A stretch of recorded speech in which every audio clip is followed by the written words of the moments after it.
दोस्तों, आज के वीडियो का टाइटल हमने रखा है राज छुपाओ और इलेक्शन जीत जाओ। दोस्तों, जैसा कि आप जानते हैं कि आजकल के नेताओं को इलेक्शन जीतने के लिए बहुत कुछ बोलना पड़ता है, लेकिन आप इस बात को नहीं जानते कि इन्हीं नेताओं को इलेक्शन जीतने के लिए बहुत कुछ छुपाना भी पड़ता है, बहुत कुछ बोलना पड़ता है और बहुत कुछ छुपाना पड़ता है।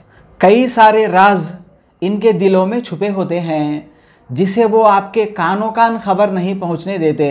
मैं आपको मिसाल देकर समझाता हूं।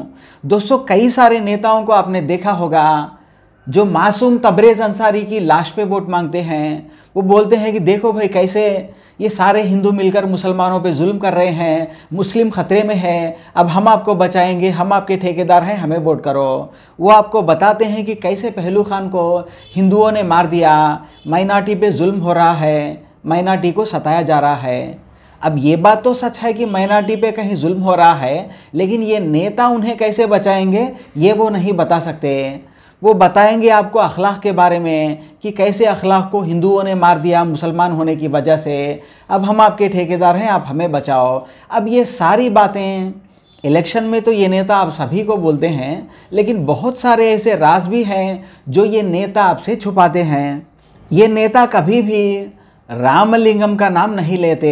रामलिंगम, जिसे साउथ में मार दिया गया, जो एक हिंदू था और मारने वाले आरोपी मुसलमान। दिल्ली के अंदर रिंकू शर्मा को मार दिया गया, मरने वाला रिंकू हिंदू था, मारने वाले आरोपी मुसलमान। निकिता तोमर मारी गई फरीदाबाद में, वो मरने वाली लड़की एक हिंदू थी, मारने वाला एक मुसलमान था। कमलेश तिवारी के बारे में भी आप जानते हो, वो हिंदू था कमलेश तिवारी, मारने वाले आरोपी मुसलमान।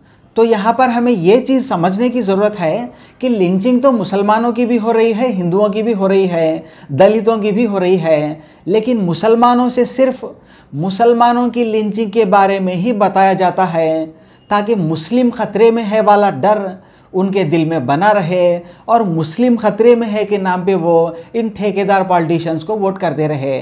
बिल्कुल इसी तरह से हिंदू ठेकेदार नेता भी सिर्फ हिंदू लिंचिंग के बारे में बताकर हिंदू भाइयों को डराते हैं और मुसलमानों की लिंचिंग के राज उनसे पूरी तरह से छुपा दिए जाते हैं। आप मुझे कोई एक नेता ऐसा बता दें जिसने तबरेज़ अंसारी का नाम लिया हो और साथ ही साथ रामलिंगम का भी नाम लिया हो, क्योंकि वो सिर्फ तबरेज़ अंसारी का ही नाम लेगा, वो पहलू खान का ही नाम लेगा, अखलाक का ही नाम लेगा, तीनों नेम हजार बार लेगा, लेकिन एक बार भी रामलिंगम, रिंकू शर्मा या कमलेश तिवारी, इनमें से किसी का भी नाम एक बार भी वो आपके सामने नहीं लेगा, ना आपको कानों कान खबर पहुंचने देगा।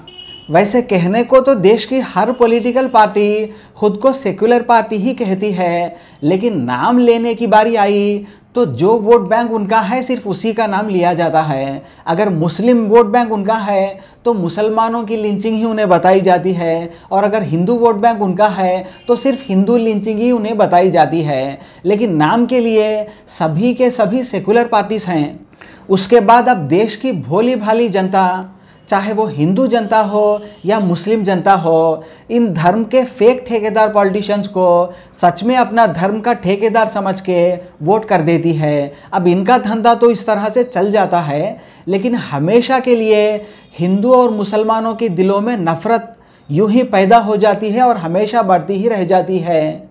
अब जब उन भोले भाले मुसलमान भाइयों को सिर्फ मुस्लिम लिंचिंग के बारे में ही बताकर हिंदू लिंचिंग्स के बारे में छुपा दिया जाता है, तब जाहिर सी बात है मुसलमान भाइयों को तो यही लगेगा कि भाई सिर्फ हमारे मज़हब पर ही जुल्म हो रहा है और हमारा मज़हब ही ख़तरे में है। इसीलिए ये सोचकर वो मुस्लिम ठेकेदार पॉलिटिशियंस को ही वोट कर देते हैं। बिल्कुल सेम यही चीज़ हिंदू धर्म के ठेकेदार पॉलिटिशियंस भी करते हैं।